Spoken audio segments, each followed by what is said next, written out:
Allahu Allahu Allahu Allah Allahu. Syarat sah solat ada 9 ya. Dan kitab ni dia sebut berapa?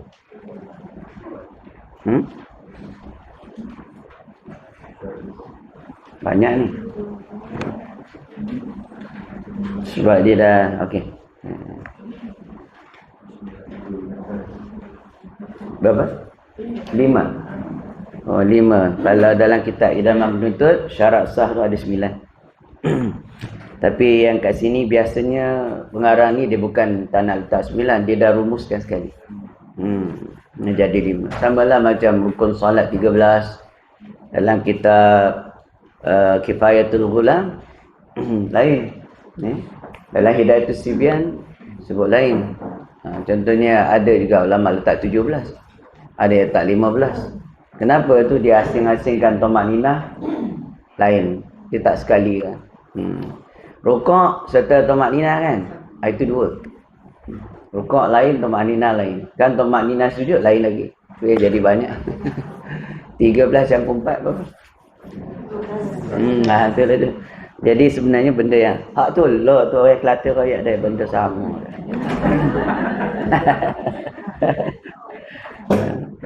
Baik, qala musannif rahimahullah taala. Baik. Dan ketiganya daripada 5 syarat sah solat tu ialah suci tempat sembahyang daripada sekalian najis yang tiada dimaafkan. Suci tempat kita nak solat tu. Termasuk suci tu pada badan, pada pakaian dan pada tempat sentuhan tangan, kaki, pakaian kita pada lantai. Maknanya kalau ada tai cicak di bawah sejadah, tak ada masalah. Nampak tai cicak pun, ambil sejadah bentang di atas dia. Sembahyang atas sejadah. Tidak membatalkan kerana dia tak berhubung walaupun melekat. Dia kira benda tu asing di bawah. Dia di bawah. Jadi kita lah hamparkan tikar, kan? Boleh solat di atas tikar. Walaupun sujud betul-betul kat tahi tu ada bau siap. Tapi tak sentuh kita punya badan, dahi, tangan. Tak ada masalah. Boleh. Baik. Jadi najis yang tiada dimaafkan tu seumpama najis bangkai binatang selain daripada belalang, selain daripada ikan.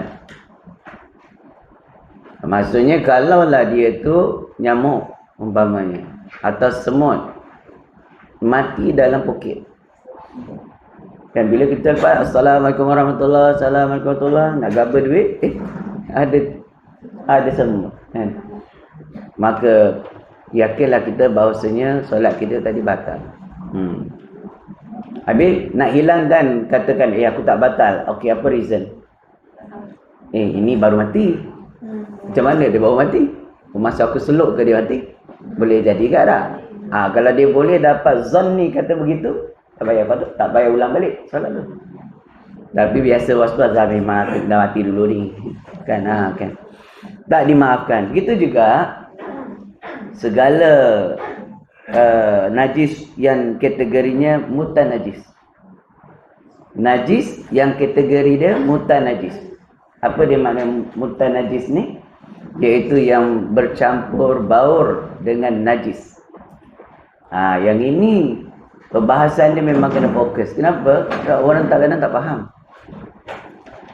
Kuah kari ayam, kari daging, kari ikan, termasuklah masak lomak cili api. Asalkan berkuah, berair ni, kita masuk je daging, masuk je ikan, masuk je ayam, dia dah jadi mutan najis. Daripada sudut hukum. Kenapa? Kerana darah ialah najis mutawassithah. Tak kira lah darah ikan ke, darah kambing ke, dia adalah najis darah tu. Termasuk darah kita. Waktu potong bawang, darah aku sendiri makan. Haram tu. Makan najis. Walaupun darah kita sendiri, darah aku apa salah? Hukumnya haram. Tak boleh. Melainkan tak ada cara dah nak berhentikan darah. Kena masuk juga ke dalam. Ataupun darah ni dia ni jenis darah tak boleh keluar. Keluar nanti mati. Darah kular makan. Sebab apa? Darah dia kena ikut darah balik. Tapi makna dia asal masalah dia najis tu darah tu adalah najis. Masuk dekat gulai kari kita daging kan. Kacau-kacau dah lebur bercampur baur dengan kuah kita. Jadi mutan najis, dia bukan najis. Mutan najis yang bercampur dengan najis. Tidak dimaafkan untuk sembahyang. Tapi dimaafkan untuk makan halal. Makan halal kerana musyaqqah menghilangkan najis dan tidak ada dalil daripada sudut syar'i yang kata daging yang masih ada darah tak boleh makan. Kan bahkan Nabi pun makan daging. Maka dengan sebab itu kalau kena pakaian, kena tempat sujud, tidak sah buat sembahyang. Ini hati-hati bila orang jadi siap masjid ke tukang kemas masjid ni, bila bawa kenduri makan dekat lantai masjid, tumpah kuah kari. Tahu dia buat apa? Dia ambil tisu lah. Ambil lagi mop. Meratalah najis kat situ. Orang solat Jumaat situ, sujud situ. Siapa nak nanggung dosa? Tak sah sembahyang. Kan? Ini yang kerap berlaku. Jadi amat menduka cita kan. Nak jadi tukang sapu sampah masjid benar dia. Tak boleh jadi orang jahil. Kenapa? Nak buat benda baik tapi tak betul ikut syar'i, jadi jahat juga. Jahat daripada syarak, bukan sudut pandangan orang. Kerana kejahilan dia, itu dia. Ya. Yang dia punya follower tu memang sentiasa tarik hijab jatuh.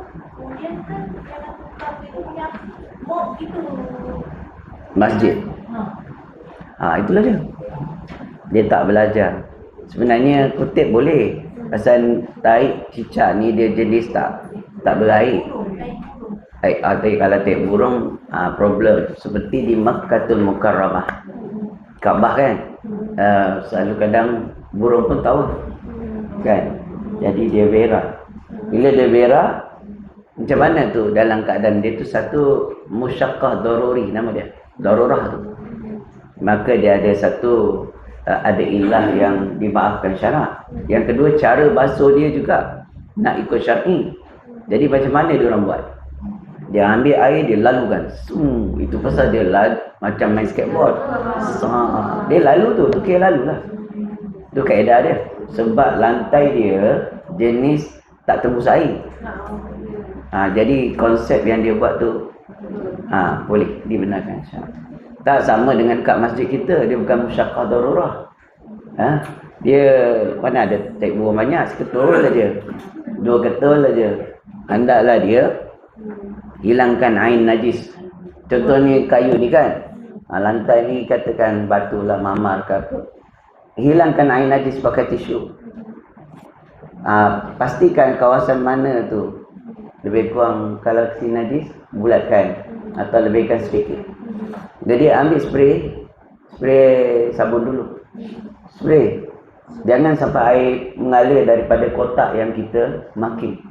Ambil tisu lagi. Sekali jalan je. Ni tisu, kena jalan macam ni. Kalau tak tisu, kain pun sama. Buang tisu. Ambil tisu lain pula. Sampai kering. Dah kering kan? Okey, dia belum suci lagi. Air mutlak, spray air jangan melelah daripada kawasan. Meleleh tu. Ambil tisu lagi. 1. Spray lagi. 3 kali baru tengok. Tak ada bau dah. Rasa tengok. Pakai lidah. Pakai jari je. Tengok lendir tak? Kan? Tak ada dah. Suci. Dia nak ambil air segayung. Dia ambil. Faham. Habis. Dah segayung. Mop lagi. Habis. Itu dia. Bila dia jahil tu masalah.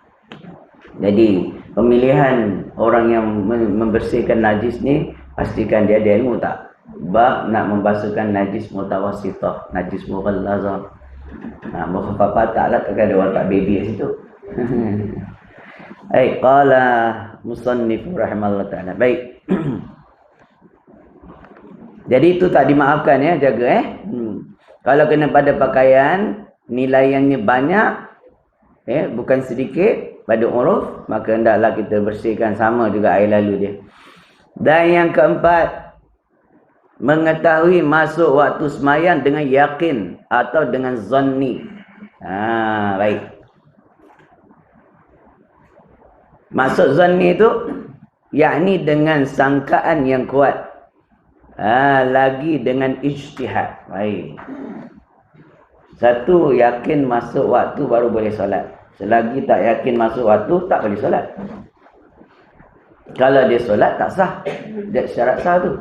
Jadi tengah dah takbir Allahu Akbar, Bismillahirrahmanirrahim, dah masuk waktu tu belum, batal terus dah. Sembahyang tu automatik batal. Walaupun betul masuk waktu dia. Sebab dia jadi syarat sah. Mesti kita tahu dah masuk. Seperti macam mana tahu tu? Melalui jalan zanni. Zanni sangkaan yang kuat. Ijtihad mana kesungguhan yang kita buat untuk dapatkan sangkaan yang kuat tu seperti jam. Kita tahu dah kalender 5, 6, 3, 4 hari ni mesti dia masuk waktu Zuhur katakan pukul 1.26 contohlah. Kan? Jadi kita tengok jam 1.26 dah. Angkat je lah takbir. Mainlah walaupun kejap lagi dengar azan dia kisah. Kenapa? Kerana kita punya ijtihad tadi. Tengok kalender. Boleh jadi Pak Bilal ni hari terlambat 5 minit.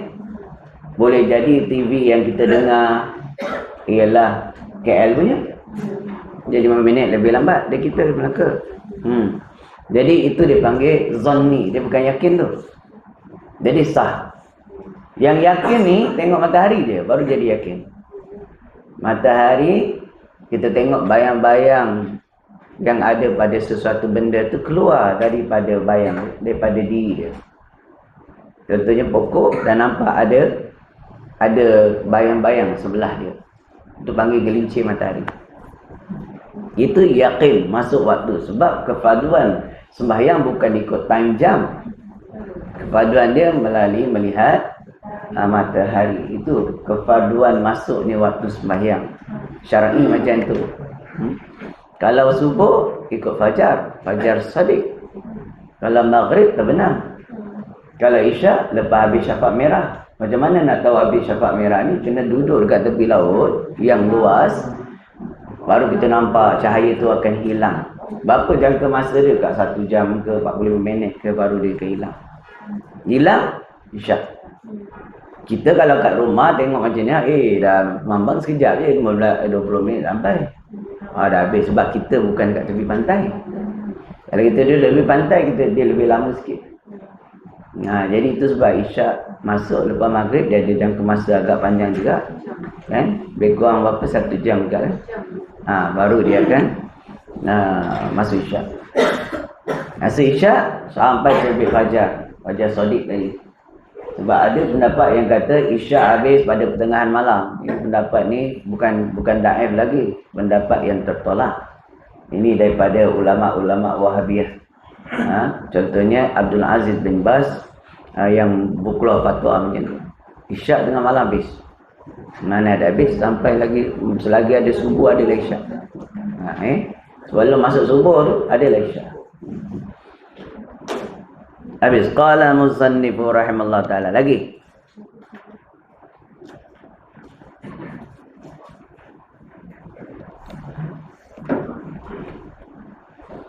Jadi dah belajar dah macam mana nak masuk waktu ikut matahari. Kalau matahari tegak tu jam 12 lebih tu, itu kon dia haram solat. Solat sunat mutlak tak dibenarkan. Tapi kalau dia solat yang bersebab boleh. Masuk masjid buat tahiyat boleh. Dan bila dia condong sikit matahari tu, bayang-bayang kalau kita taruh kayu ke pokok ke kita tengok dia akan keluar bayang-bayang. Dan tidak tak ada bayang-bayang tengah-tengah betul terik. Dia keluar bayang-bayang, masuklah zuhur. Bila dia habis tu, bila bayang-bayang tu sama tinggi dengan tuan yang punya bayang. Kita cacat kayu tu 1 kaki, dia pun 1 kaki juga. Itu dah masuklah waktu asar. Bila asar, daripada sama tara bayang-bayang punya tu lebih sedikit, lebih sedikit daripada dia punya bayat dia punya tubuh, sampailah terbenam matahari. Sampai terbenamnya matahari. Bila terbenam matahari, masuklah maghrib. Jadi asar panjang, zuhur panjang. Kemudian kalau maghrib tadilah sampai hilang syafaq merah tu. Dan kalau isyak sampai subuh. Itu je. Kalau nak tengok kiblat, tengok bintang 3. Bukan bintang 3 komunis. Bintang 3, tengok kak dekat langit, dia dudukkan bintang tu sejajar. Macam ni kan 1, 2, 3. Yang belakang tu dia ke Lari sikit. ya, dia lari sikit. Maknanya sini depan, sana belakang. Itulah kiblat. Tak susah kan. Kalau ada bintang, tak ada bintang, buat macam Zizan. Lepak pun. Ini. Tak, di mana kita hadapkan wajah kita boleh aja. Dah tak tahu dapat cara macam mana. Qala musannif rahmatullah. Adapun aurat khunsa, aurat pula silap. Dan yang kelima, syarat sah solat ni menghadap kiblat dengan dada. Jadi kalau orang depan Kaabah, dia tak boleh lari walaupun sikit, mesti kena Kaabah. Walaupun dia sengit, kena Kaabah tak apa. Dan kita punya ni patut tawaf nak kena mengarah ke Kaabah kan. Kadang-kadang terlari sikit tapi masih kena tak? Tak apa. Lari sampai tak kena tu baru kena berhenti, patah balik kalau boleh patah. Kalau tak boleh patah, serang lagi. Asal orang kat belakang ni main tolak. Kena parak pam satu kali dia tahu. Kan? Jadi dia kena ni. Jadi kalau depan Kaabah pasal nampak, dia kena wajib betul dada ni. Tapi kalau dia ni jauh daripada Kaabah, tak nampak Kaabah lah, luar masjid dia boleh jihad. Dia panggil arah. Jadi arah dia ke Kaabah. Macam kita lagi lah dipanggil jihad, mengikut arah je. Bukan kita ni betul ke? Okey, tengok kompas sini arah kiblat. Kita pun ni betul ke kena Kaabah? Boleh jadi tak betul walaupun kita kata kompas tu betul sekalipun. Kenapa? Kerana kita lari katakan 1 hun je. Kat sini 1 hun je lari. Sikit sengit je sini. Ni memang kiblat lah. Sengit, tapi jarak kita yang jauh ni. Dari 1 hun dia jadi berapa? Memang tak kena atas Kaabah tu. Walaupun gitu, namanya perbuatan kita ni dipanggil tahap dia zanni. Dia bukan yakin. Jadi kat sini kata yakin menghadap kiblat. Tapi kita dengan tahap zanni, inilah kiblat. Menurut timbangan ijtihad, dipanggil ijtihad kita. Melalui kompas atau melalui terbenamnya matahari. Padahal terbenamnya matahari tu, beberapa matlak dia, tempat naik dan turun dia tak sama. Bukan sini je hari ni, kadang kat sini, kadang kat sini. Tengoklah matahari tu turun makin. Januari je ni. Tengok dekat Jun, dah jauh lah. Macam mana nak kata kiblat dekat situ? Tapi itu salah satu ijtihad untuk mengarahkan arah jihad kita ni kepada kiblat. Jadi bila kita dah bersetuju ini adalah kiblat, kita tak boleh terpaling. Kita terpaling macam ni, pegang menelekuk tangan kan, terpaling, batal. Walaupun sebab kita dah zon dekat sini, tak boleh lari sini, tak boleh lari sini. Tempat yang kita dah tetapkan, situlah dia. Itu masjid lama dah. Masjid lama. Sebab paling masjid ni. Dia dulu arah kiblat dia. Betul. Sekarang dia bertukar. Sejak lari, Jaim tukar kan? Mungkin dia dah cek, dia dah tahu lah. Di mana yang solat yang sebelum dia ada. Solat yang sebelum tu hukumnya sah. Kenapa? Sebab waktu dia solat dulu, zaman dulu, keyakinan, kezonan, tahap zon dia kuat, sangkaan dan ijtihad usaha dia macam tu, itulah kiblat. Jadi atas dasar itu, dia meyakini itu kiblat tu sah. Tak perlu diqadakkan, tak perlu diulangkan. Kerana apa? Itu sah daripada sudut fiqhnya, dipanggil zanni. Bila sekarang ni Jaim dah ada teknologi, bila buat Ternyata jauh berbeza. Termasuk orang yang ditanam kat kuburan tu. Dada pun dah tak arah kiblat dah. Nak kena korek balik? Tak payahlah. Jadi arwah yarham datuk saya yang hadiahkan, hibahkan tanah pondok kat saya tu. Dia adalah orang pertama di tanah perkuburan tempat dia tanam tu yang kiblatnya moden. Itu kiblat sekarang. Dia berkompas ikut yang dulu bila istawa kan. Matahari istawa di atas kiblat, betul kan? Jadi orang lain semua macam ni, dia macam ni. Ni semua macam ni jalur dia. Dia seorang yang pertama tanam macam tu. Yang disahkan oleh jadi. Itulah arwah atuk saya. Kemudian barulah orang lain follow dia pula. Jadi macam ada dua lah, macam ni lah kedudukannya.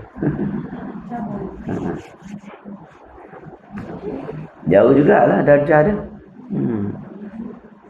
Habis macam mana nak kena korek balik dah jadi rangka tu?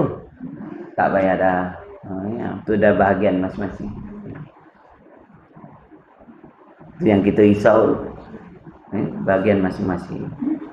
Qala musannifu rahimahullahu ta'ala. Lagi.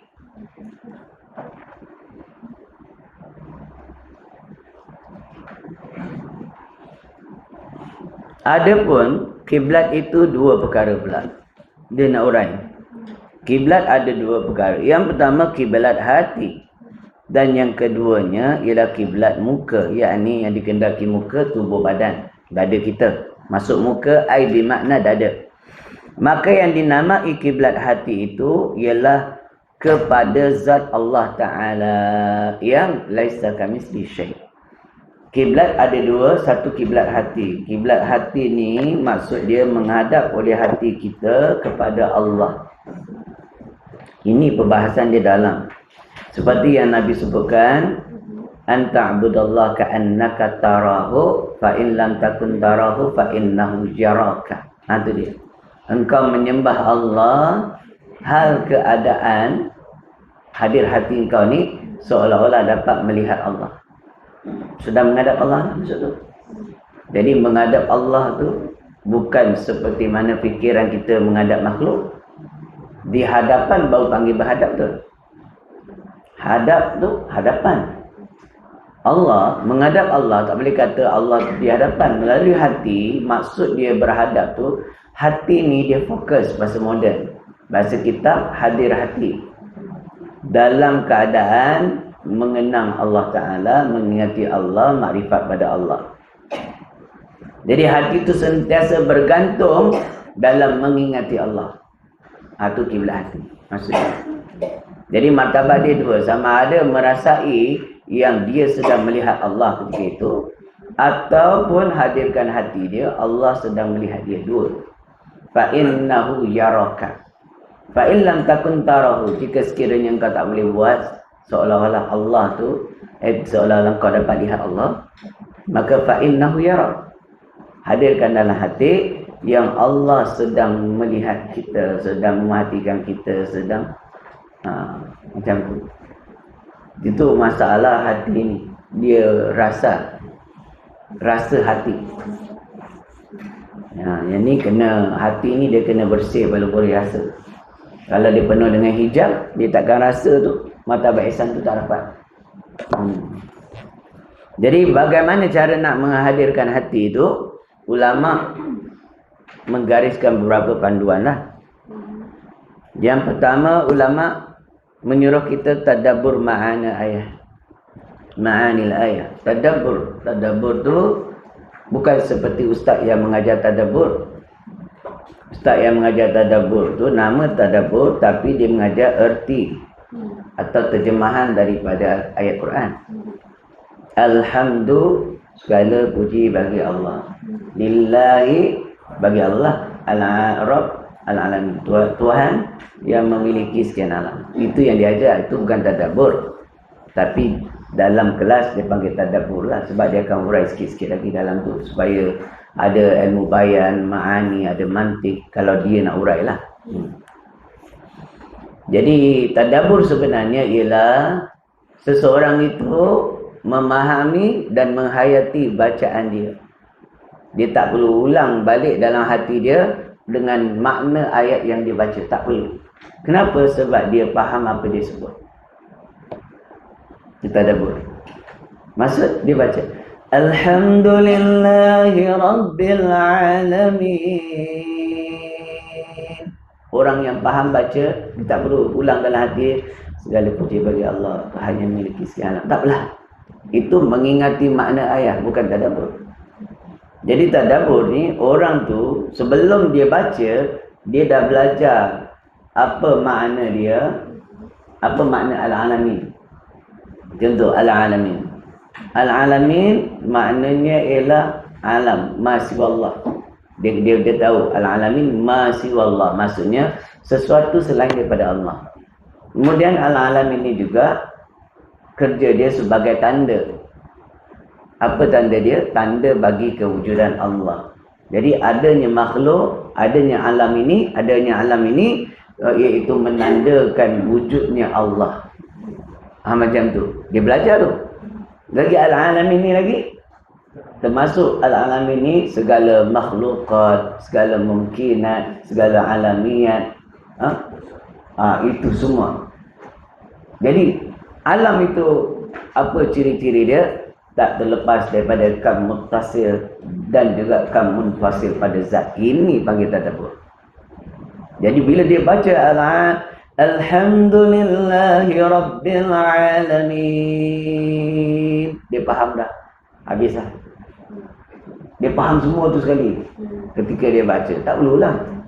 Jadi bagaimana kaedah dia menghayati tu? Tahap tertinggi yang dihayatilah.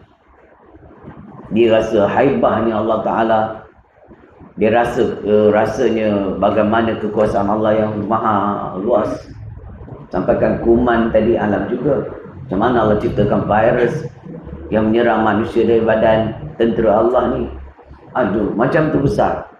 Lebih besar daripada itu lagi, luas. Dia panggil tadabbur ma'anil ayat. Jadi orang yang macam ni sembahyang, dia asyik. Tu dia. Bila dia baca tu dalam keadaan seolah-olah dia akan dapat satu perasaan hadir apa? Allah sedang mematikan dia. Dia pula sedang bermunajat dengan Allah lagi. Sedang menyembah. Bahasa Melayu berkata-kata, bermunajat bahasa Melayu Arab dia. Sedang berbual dengan Allah. Sebab Allah jawab tu. Bila kita baca Alhamdulillah, Allah jawab. Ar-Rahman tu Allah jawab. Sebenarnya. Apa jawapannya ada diurai dalam kitab juga lah. Disebut Iyyaka na'budu wa iyyaka nasta'in. Kalau terjemahan atau yang selalu diajarkan dalam pengertian tadabbur tu, kata dia Iyyaka na'budu wa iyyaka nasta'in, iaitu hanya kepada Engkau kami sembah dan hanya kepada Engkau kami minta pertolongan. Kalau ikut makna daripada sudut balaghah lain. Iyyaka, akan dikau, bukan kata hanya kepada Engkau. Akan dikau kami sembah, akan dikau kami minta pertolongan. Kenapa dia guna akan dikau tu pada maksud iyyaka tu daripada sudut bahasa Arab? Baru akan nak sembah ke? Bukan. Dia urai kat situ, masalah. Gaib ke malam tak habis. Jadi itu dia. Bila dia faham pengertian iyyaka na'budu wa iyyaka nasta'in tu, masya-Allah, itu tadabbur. Tadabbur tu melahirkan khusyuk, tawadhu, tazallulan, tamalluqan. Ada 7 tingkatan tu dia lahir. Tasliman. Jadi yang ni yang kena belajar lagi dan lagi lah baru dapat. Masya-Allah, masya-Allah. Baik, qala musannif ta'ala. Itu dah panggil kiblat hati kepada zat. Adapun kata dia kiblat muka yang dinamakan kiblat hati, kiblat hati dan kiblat muka. Yang dinamakan kiblat hati itu ialah kepada zat Allah. Mana boleh kita mentafsir, memikir tentang zat Allah, kan? Sebab Nabi larang sebenarnya. Nabi kata tafakkaru fi khalqillah wa la tatafakkaru fi zatillah. Fikir tentang makhluk ciptaan Allah, jangan sekali fikir. Jangan tu haram hukumnya. Jangan sesekali memikirkan tentang zat Allah. Tapi pengarang kata Ialah menghadaplah kita ni pada zat Allah. Zat Allah dia bukan berketut. Zat bahasa kita, bahasa Arab zat tu. Zat Allah dia bukan berketul. Dia bukan tercongok dekat depan. Bukan. Jadi maksud dia pengarang bukan maksud zat. Menghadap oleh hati kita ini kepada Allah. Kepada Allah tu dibangsakan Allah. Allah itu bukankah dia Tuhan yang maha wujud. Tiap-tiap yang wujud mesti ada zat. Mesti boleh dilihat akan dia. Cuma zat Allah dia tu laisa kamitsli syai'. Sebab tu ditulis sini laisa kamitsli syai'un. Tiada persamaan dengan zat makhluk, sifat makhluk, af'al makhluk. Jadi tak sama tu macam mana tak sama tu? Zat manusia dengan zat kambing tak sama dah. Zat kita manusia dengan jin tak sama dah. Dia jisim latif, kita jisim yang zahir. Tu zat kita. Atau nama mula kita terjemah bahasa kita, tubuh kita. Adapun Allah tak boleh kata tubuh walaupun dia zat. Kenapa? Sebab dia laisa kamitslihi syai'. Jadi lainnya tak samanya Allah dengan makhluk tu kerana zat Allah tidak berketul, tidak berjirim, tidak berjisim. Zat kita makhluk berjirim, berjisim. Yang itu bila kata menghadaplah hati kita ni kepada zat Allah yang dikehendaki di situ dengan segala sifat kamalat dia dan juga menafikan akan sebarang kesyirikan persamaan Allah dengan makhluk tu dia. Dia boleh didapati dengan iman. Iman didapati daripada ilmu yang benar. Jadi kalau tak ada ilmu yang benar menghuraikan tentang Allah, tentang sifat Allah, soal mengenal Allah, maka dia tak boleh dapat ni lah. Kiblat hati dia dapat. Nanti dia menyangka-nyangka Allah di depan aku. Betul pula. Ni semua syirik.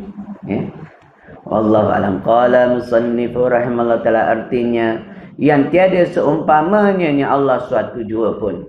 Wajib adanya Allah dan mustahil tiadanya Allah. Wajib ada, mustahil tiada. Adapun yang dinamakan kiblat muka ataupun badan, itu ialah kepada Baitullah. Zahir kita mengarahkan jasad kita ni, wajah kita dan hati kita punya dada ni ke arah Baitullah yang berada di kota Mekah.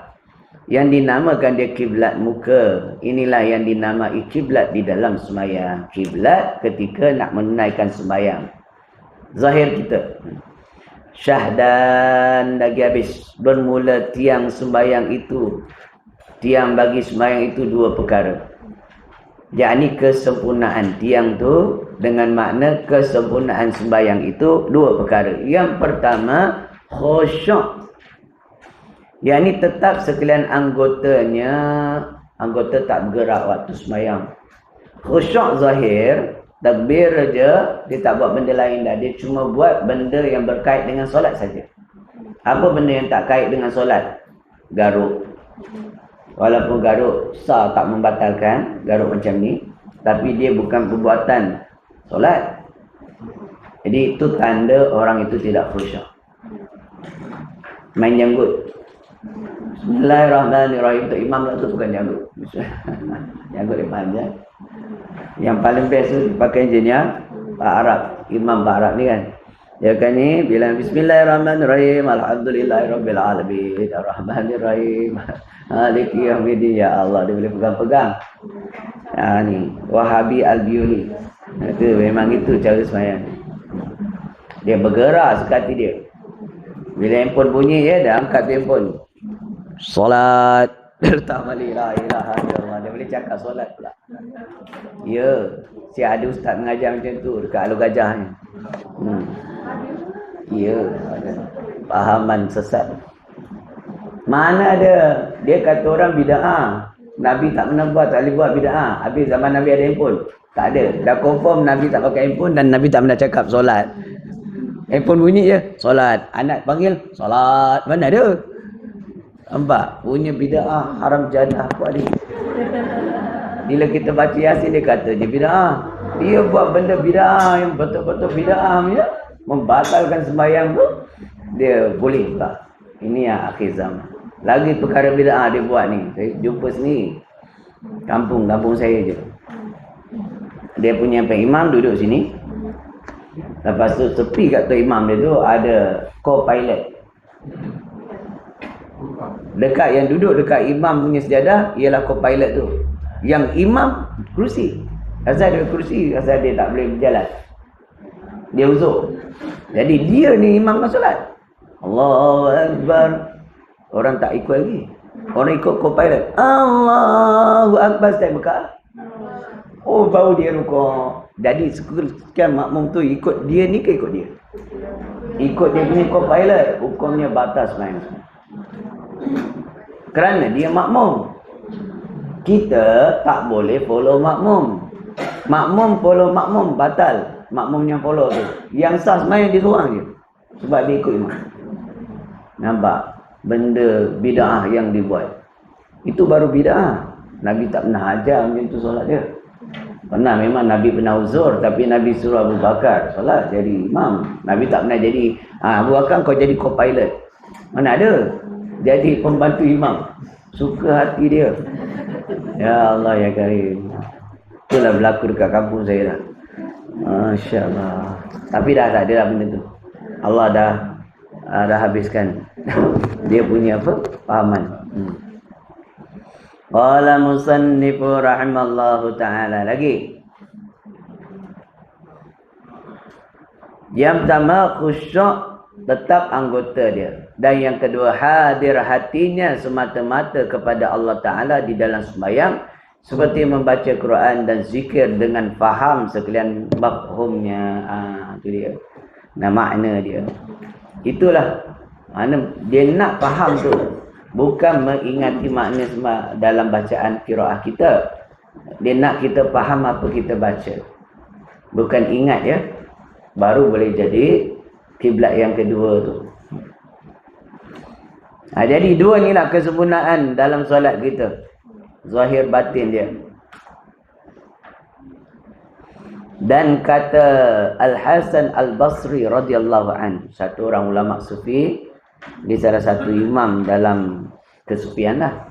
Syekh Hasan Basri ini, dia seorang wali Allah, hidup sezaman dengan Rabi'atul Adawiyah. Bermula, barang siapa yang tiada tetap anggotanya di dalam sembahyang, katanya itu, tiada hadir hatinya kepada Allah Ta'ala di dalam sembahyangnya, maka iaitulah terlebih sekiranya membawa kepada seksa. Dia kata terlebih sekiranya, terlebih afdal kepada seksaan yang amat besar pada hari kiamat. Waliyahzubillah. Siapa kata ni? Syekh Hasan Al-Basri. Imam Hasan Al-Basri kata, orang yang sembahyang tak hadir hati kepada Allah ketika solat tu, maka dia ni lebih mustahak untuk mendapat azab seksa yang pedih. Berat ni. Kita sembahyang selalu lalai je, larau. Maksud dia, dalam ketika mendirikan solat 2 rakaat, 3 rakaat, 4 rakaat tu, langsung hati dia tak pernah hadir. Itu maksud dia. Siapa yang daripada takbir Allahu Akbar, hadir hati terus. Paling kuat 1 minit je. Lepas tu dia mesti menerewang ke lautan dalam. Lepas lebih-lebih lagi kalau lepas main TikTok. Tengok, oh dia masak macam ni, banyak kena masak tu suami lah. Kan? Lepas tu yang paling best, oh penyondol. Memang sakit jiwa betul. Memang patut disondol. Sekarang kes tondol dia. Apa benda dia orang? Sampai orang cakap penyondol ni. Apa? Apa benda penyondol ni? Dia kata balik bayar dia.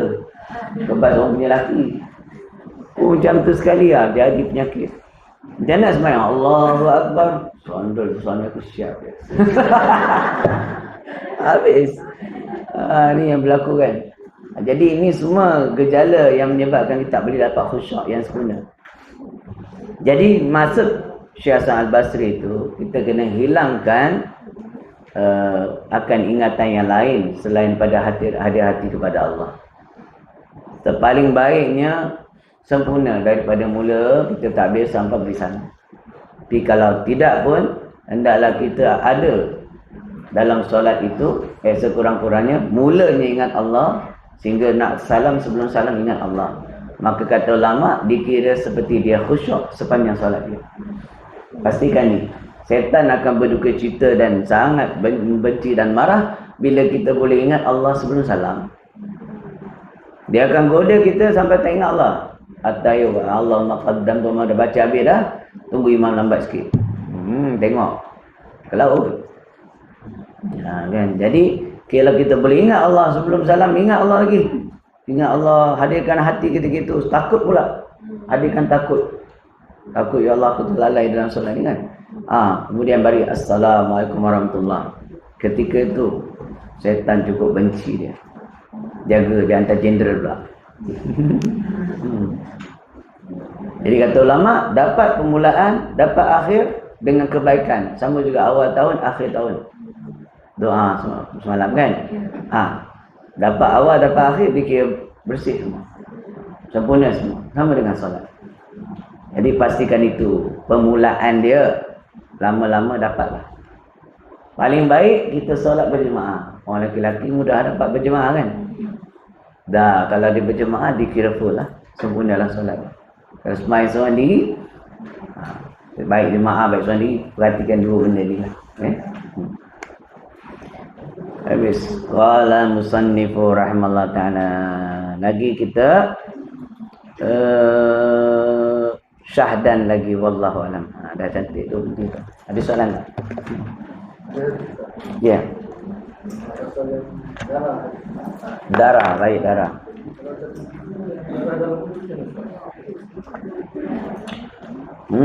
Aku soalan cabut gigi, darah keluar kat garham kami banyak lagi. Kerana dia bersifat belum keluar daripada bibir luar ni, boleh telan. Harus telan dia. Ya, dia selagi belum keluar kat bibir merah ni. Sama hukum dia ketika kita berpuasa. Air liur yang ada dalam mulut boleh telan dia. Kalau keluar ada lebih had merah ni, batal. Ada ke orang buat lebih, jilat balik mana ada. Contohlah kan. Sama lah dengan hukum darah. Ya, dia masih dekat dalam. Tapi kalau saya suka-suka buang juga. Bila tak boleh buang sedikit sayur. Ya. Kalau yang kat luar masuk dalam haram. Wallahualam. Itu pun jika tak ada ilah dia. Ada orang darah tak boleh buang terus. Dia keluar terus, mati ambil minum. Tak kenal lah. Dalam filem-filem ada. Dia ambil darah, minumkan darah.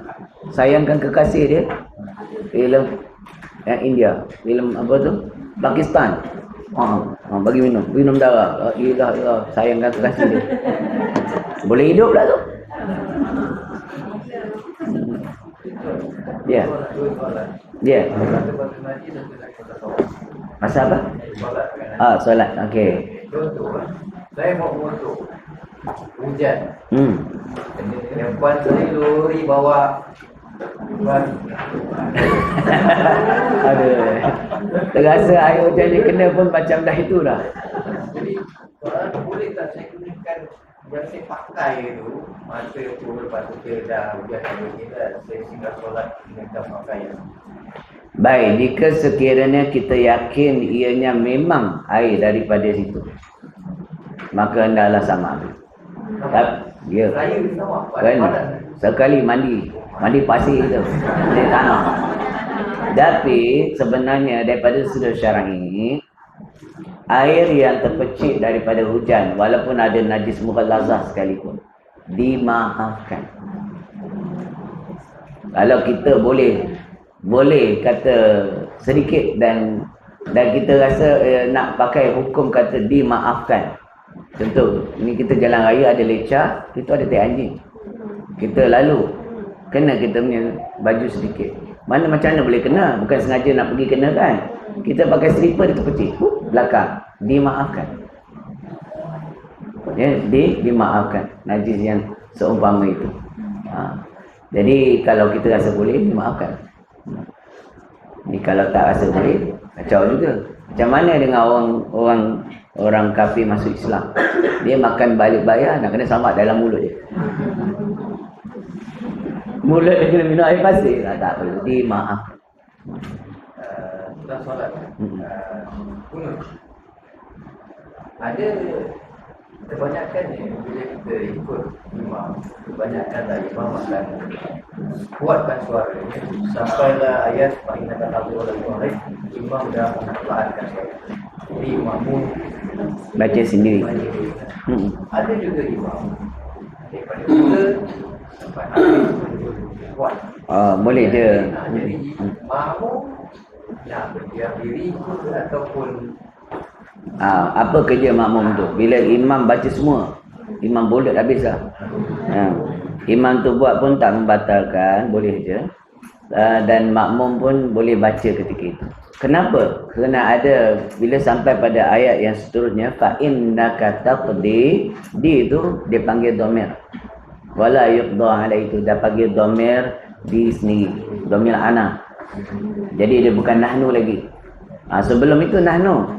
Sebelum tu imam baca untuk semua. Lepas tu domain ni kembali untuk kita seorang. Jadi kita kena baca sekali. Imam pun kena baca, memang dia nak kuat tak ada hal lah. Imam buat perlahan nak bagi syarat kita. Kau baca lah, aku je baca semua. Gitu. Sampailah selawat. Selawat pun dia akan keluar kan. Jadi boleh je. Imam baca, kita baca. Tak payah aminkan imam. Kan? Sebab kalau kita aminkan imam, dapat untuk dia je. Kita tak dapat, kita kena baca. Kalau imam pandai, dia tambah lagi doa tu. Dia tambah kahwin dua, kita aminkan. Habis. Boleh tak dia tambah dalam doa tu kunut, dia tambah macam itu. Tak membatalkan. Dia niat dia qasad doa. Jaga sikit imam Arab selalu. Panjang dia doa kunut dia.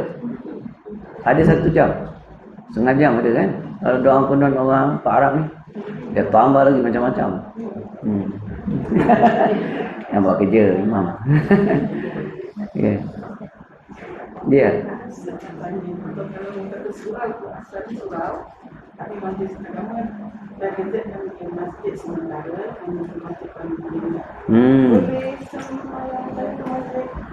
Bagus soalan ni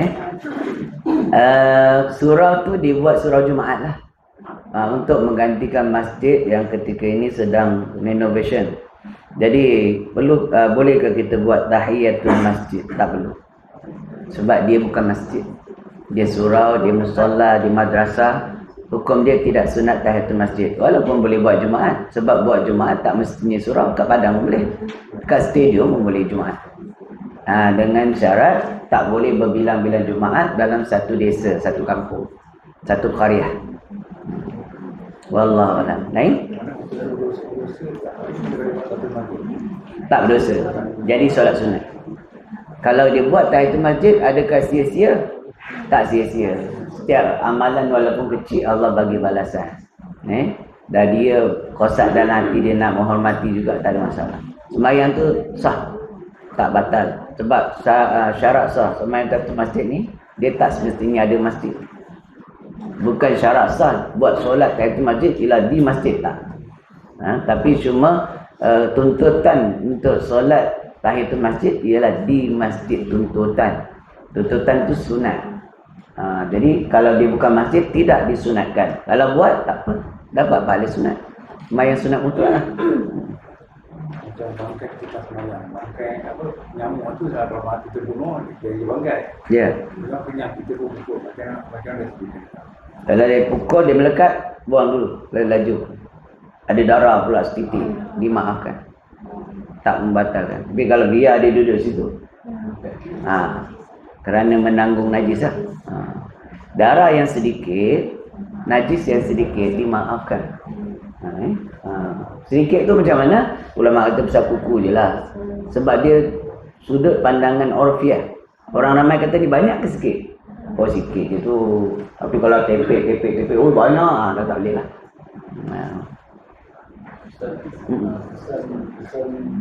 Pijakan babi tu. Ah. Pijak Baik, kita nampak tak babi tu pijak situ? Kita tahu memang babi lah. Akan lalu. Ada bekas apa tu aja lah. Oh, nampak ada bekas apa. Kalau dia kering, kita kering tak apa. Kalau kita basah atau dia sedang basah, kita pijak, wajib sama. Maksudnya dia, kalau kita pijak besar tu kita Kena sama. Kalau kita basah. kalau kita basah. Kalau slipper basah kan, tak basah tak payah. Tapi tak kena ikut atas, orang kena sama. Tak, yang kena semak slipper tu lah. Slipper tu. Kalau kita basah ketika itu, pijak dia.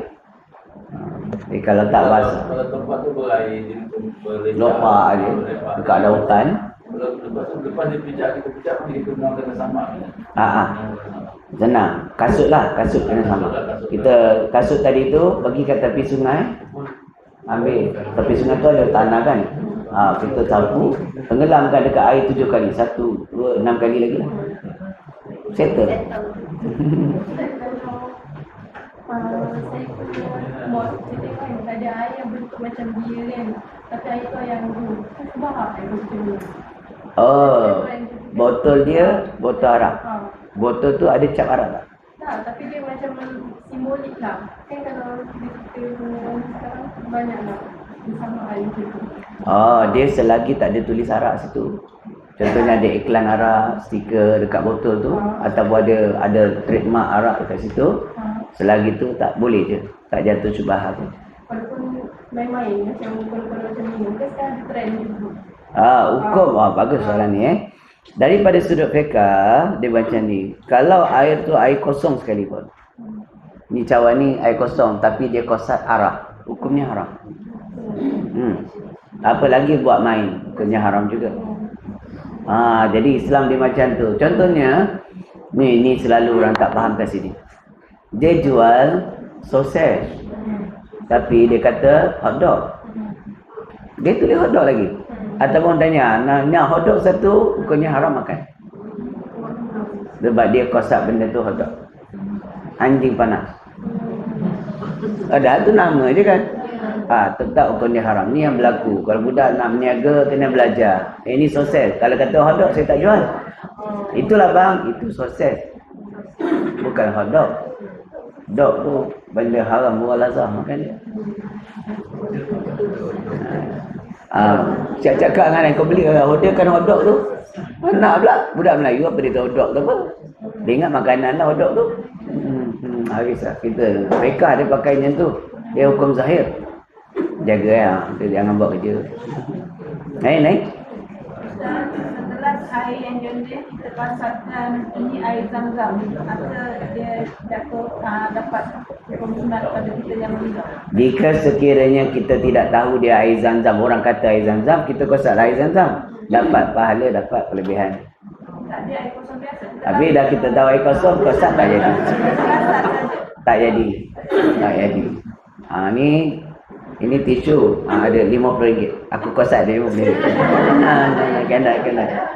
Tak boleh. Kalau boleh best. Salah lain. Satu soalan. Jadi kalau lepas yang lalu, Dimaafkan. kalau yang berkering lah. Walaupun masih basah lagi, boleh je semayang.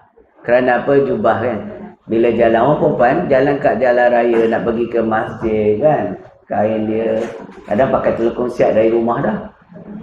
Dimaafkan selagi tak nampak ain najis dekat situ. Tahu ain najis? Maknanya tahi, orang tahi lah. Tapi kalau setakat air, walaupun kita tahu laluan tadi, anjing lalu, semua lalu kat sana. Tai lembu pun ada. Tapi tak nampak pun tak ada ciri-ciri najis ain tu. Bau tak ada, rasa tak ada. Rasa tak ada. Kan, dimaafkan. Boleh. Okey, jarilah. Ustaz, waktu solat duha ni ada had tak? Sampai masuk gelincir matahari.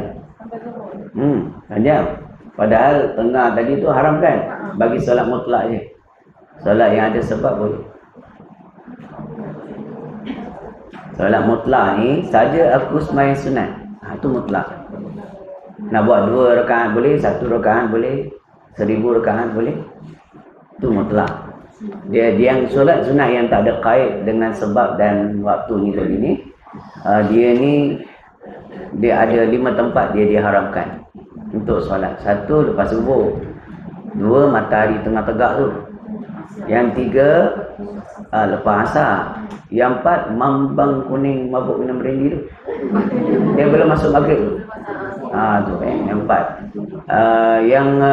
Yang kelima ialah tak ingat teks ni. Dia ada 5, ada 5. Dia buat dua ke atau 4 ataupun macam Boleh. Kalau solat mutlak ni boleh buat 4 rakaat straight. Boleh 4 rakaat 2 asar 2 salam. mana dia haji cuma 24 je lah. Jadi pada nak pakai 8 ni 2. Boleh. Boleh. Straight pada 8 boleh. Solat duha pun boleh. Solat duha dia buat 4 rakaat. 4 rakaat salam, 4 rakaat salam. Boleh? Salam. Boleh? Salam. Boleh. Tidak di mana? Tidak dimestikan kena buat 2 rakaat saja. Sama juga hukum dia solat tasbih. Kalau siang hari buat straight 4 rakaat, malam hari buat 2. Yang solat 4 rakaat tadi, saya mula asal sebenarnya sempat saya salam. Ya. Ya. Tapi ketika dah rakaat kedua, saya rasa menyambut azab, nangis kok. Saya tamatkan 2 rakaat. Boleh. Tak perlu serai. Tak. Dia bukan hukum kasar, tapi itulah kemudahan bagi solat sunat. Wallahu a'lam. Baik?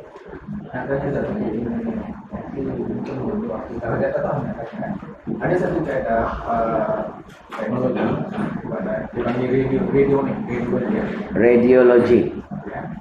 Dia saya ringkaskan lah. Dia guna gelombang. Okey. Jadi kesan dia kita boleh tarik gelombang kita create contoh saya nak copper. Saya nak copper melalui gelombang tu copper datang pada saya. Copper. Contoh lah copper copper tu berada di mana di muka bumi ni kan. Okey. Tapi visitor tak ada copper tu. Saya ambil zat copper tu dia. Kena gelombang tu. Soalan. Okay. Soalan dia? Soalan dia saya ambil guna keadaan sama untuk perubatan. Kan? Biasa kita pakai duda homeopati lah. Homeopati. Kita pakai dah sekejap lah. Tapi saya was-was lah. Satu saya tak follow lagi. Okey, kaedah homeopati ialah menggunakan gelombang untuk menghasilkan something yang jadi benefit untuk perubatan. Saya memang berkesan. Hukumnya harus. Harus. Walaupun fizikal contoh ni biasa kita ambil macam pisau ular tu kan. Tak ada fizikal Harus. kan. So kita ambil dengan hati. Boleh. Tapi ada gelombang. Boleh. Sebab dia tak ada ain. Tak ada air. Ya. Ain tak nampak dengan mata kepala kan? Saya ni kini suka modify kan. Nak beli mesin tu mahal. Macam dulu 5,000 memang mahal kan. Jadi tapi guna kaedah pakai tasbih. Bagus. Boleh juga. Tasbih tu buat macam mana? Tak saya pusing. Pusingkan dia. Ya. Dia sebenarnya kat sana ada atom dan proton Betul. yang beredar. So dia salah satu keajaiban ciptaan Allah yang kita boleh guna pakai. Apa yang ada kat dunia kita boleh pakai. Kalau kita mampu untuk mengontrol dia, kan? Sunat tasbih Harus asalnya kita pendulum. Memang ada dalam sains pendulum. Saya ubah lagi saya tak ada pendulum saya pakai tasbih lah tu maksud saya tadi. Ya, faham. Sebab tu saya boleh faham sebab belajar sains juga. Ya. Dia belajar. Jadi bagus. Tak salah. Yang salahnya kawan tu pun buat benda yang sama, curi gelombang dia. Betul. Tapi tak dikira curi kan? Okey, siapa buat dia punya lah. Harus. Menarik tu, Mari suka. Dia sebab tak ada unsur curian, tak ada unsur yang menyalahi syarak kat situ. Allahuakbar. Sebenarnya daripada sudut tasawuf, semua makhluk yang Allah cipta ni ada kegunaan. Tauhid pun mesti ada manfaat dia. Termasuk daun-daunan tu sendiri. Kalau segi sains kita panggil tumbuhan klorofil, dia menghasilkan oksigen dan sebagainya. Itu kan benefit untuk kita. Dan sebenarnya daun-daun ni bertasbih kepada Allah.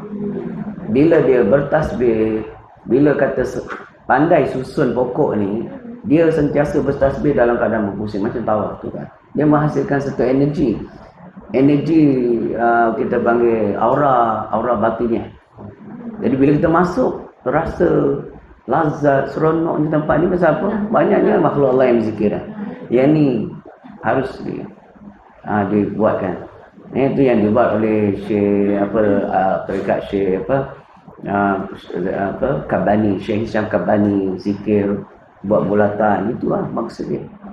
Bukan saja dilihat malaikat zikir macam tu, tapi itu benefit dia cukup bagus. Masuk dalam majlis zikir tu terus Allah bagi lazat. Cuba dah try tengok. Tak pernah try. Ini sesat ni, Wahabi memang biarlah. Zikir sesat, Syekh. Orang nyanyi janggut tak sesat. Dia zikir goyang-goyang ni, dia kata sesat. Habis kau nyanyi dandut lagi lah gitu. Tak ada pula sesat dia, pelik betul lah. Kan?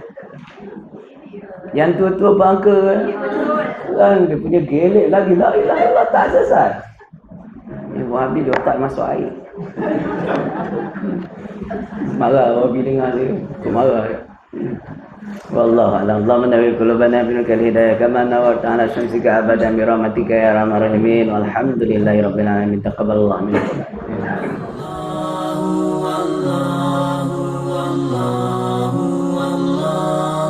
Allah